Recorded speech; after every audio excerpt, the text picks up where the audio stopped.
Estamos entonces mirando el Salmo 2 y lo estábamos acompañando del capítulo 14 de Apocalipsis, cuyo capítulo 14, versículo 6, nos habla de que un ángel tenía el evangelio eterno para predicarlo a los moradores de la tierra, a toda nación, tribu, lengua y pueblo.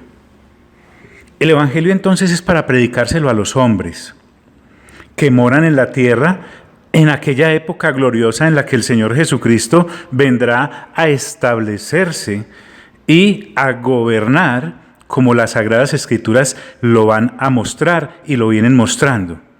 Veremos un poco de eso más adelante. Se nos dice entonces también que fuera de este ángel hay otro en el versículo 8 que dice así: otro ángel le siguió al que tiene el evangelio del reino, diciendo: ha caído Babilonia, la gran ciudad, porque ha hecho beber a todas las naciones del vino del furor de su fornicación.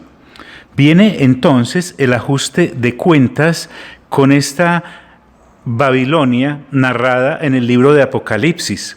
Y usted puede mirar más de cerca, si lee atentamente el capítulo 17 y 18, los pormenores y los detalles acerca de estos juicios. También dice que hay otro ángel en el versículo 9 al 12, y el tercer ángel lo siguió diciendo a gran voz: si alguno adora a la bestia y a su imagen y recibe la marca en su frente o en su mano, él también beberá del vino de la ira de Dios, que ha sido vaciado puro en el cáliz de su ira, y será atormentado con fuego y azufre delante de los santos ángeles y del Cordero. Y el humo de su tormento sube por los siglos de los siglos, y no tienen reposo de día ni de noche los que adoran a la bestia y a su imagen, ni nadie que reciba la marca de su nombre. Me está hablando entonces de que aquellas naciones rebeldes y aquellos hombres rebeldes que se empecinen en ser rebeldes y vayan a adorar a estas criaturas, entonces serán castigados severamente. Aquí tenemos entonces la visión de un Señor Jesús que ha venido a establecer juicio sobre la tierra.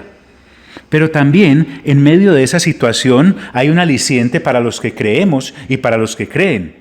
Dice el versículo 12, aquí está la paciencia de los santos, los que guardan los mandamientos de Dios y la fe de Jesús. Es claro, la identidad es clara de nuestro Señor. Nuestro Señor es el Señor Jesús. Eso dicen las Sagradas Escrituras. Y además hay una bienaventuranza también para los que creemos y para los que creen. Qué interesante. Dice: oí una voz que desde el cielo me decía, porque está hablando Juan, escribe: bienaventurados de aquí en adelante los muertos que mueren en el Señor. Sí, dice el Espíritu, involucra al Espíritu Santo, descansarán de sus trabajos porque sus obras con ellos siguen.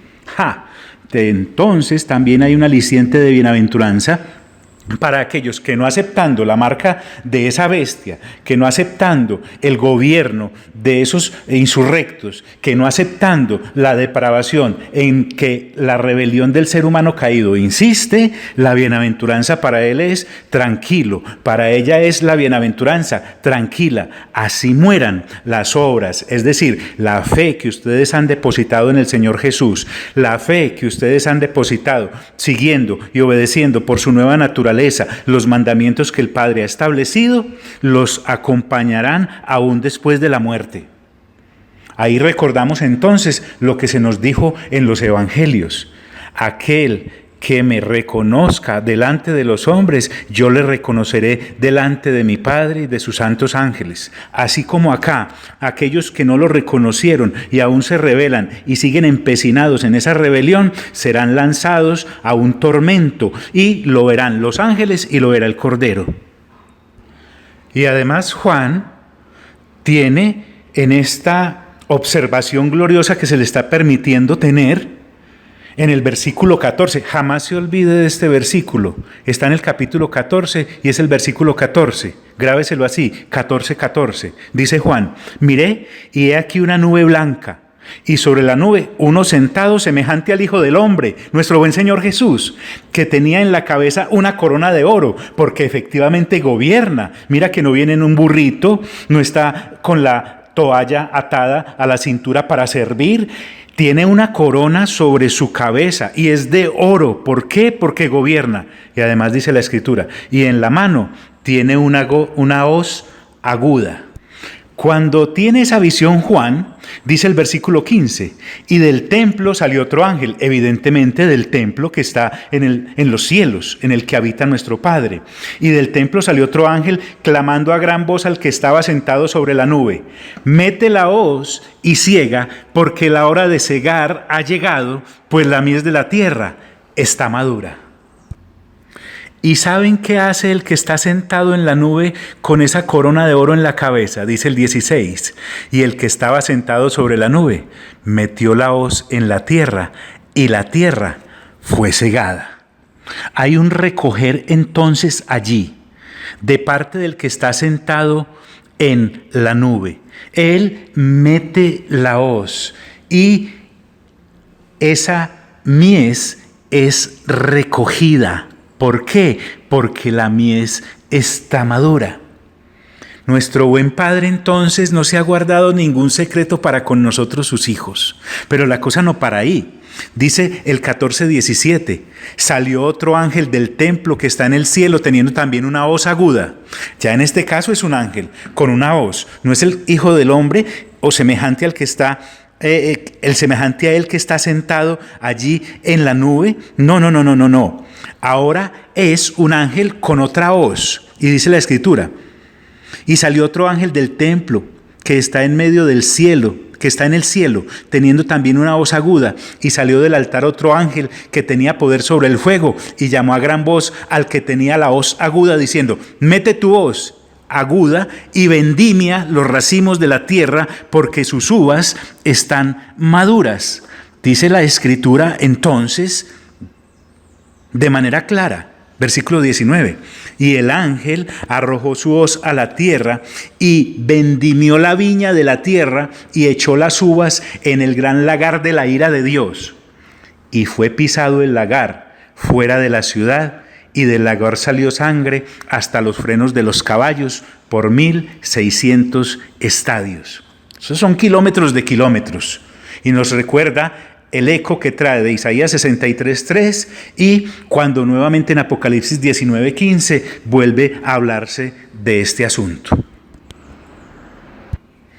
Dejemos esa parte ahí y la veremos más a fondo cuando tengamos la oportunidad. En el capítulo 20, versículo 4, dice la Escritura: y vi tronos y se sentaron sobre ellos los que recibieron la facultad de juzgar, y vi las almas de los decapitados por causa del testimonio de Jesús y por la palabra de Dios, los que no habían adorado a la bestia ni a su imagen, y que no recibieron la marca en sus frentes ni en sus manos, y vivieron y reinaron con Cristo 1000 años. ¿Ves? Aquellos que no aceptaron la marca en el capítulo 14, aquí están entonces recibiendo aquello que se les dijo: sus obras los acompañarán. Y en el 26 dice: bienaventurado y santo el que tiene parte en la primera resurrección. La segunda muerte no tiene potestad sobre estos, sino que serán sacerdotes de Dios y de Cristo y reinarán con él 1000 años. Quiero recordarte por qué estamos viendo esto. Porque a mí me muestra la Escritura un Dios glorioso que ha puesto a su Rey sobre Sión, el Señor Jesucristo, que es quien realmente gobierna y ha tenido la batuta y la tendrá desde la eternidad hasta la eternidad. Por eso la Escritura no nos niega ninguna información. ¿Por qué? Porque el que gobierna es Dios. El Dios en el que has creído es el que tiene el control en cualquier situación. No es el ser humano rebelde, no es el Satanás caído, no son los ángeles que entraron en rebelión, no son los hombres malvados, es Dios. Y Dios es el que gobierna y te ha invitado a que participes en ello. Estamos pasando entonces de una fe incipiente a una fe madura. Por hoy te envío un fuerte abrazo y te deseo el mejor de los días.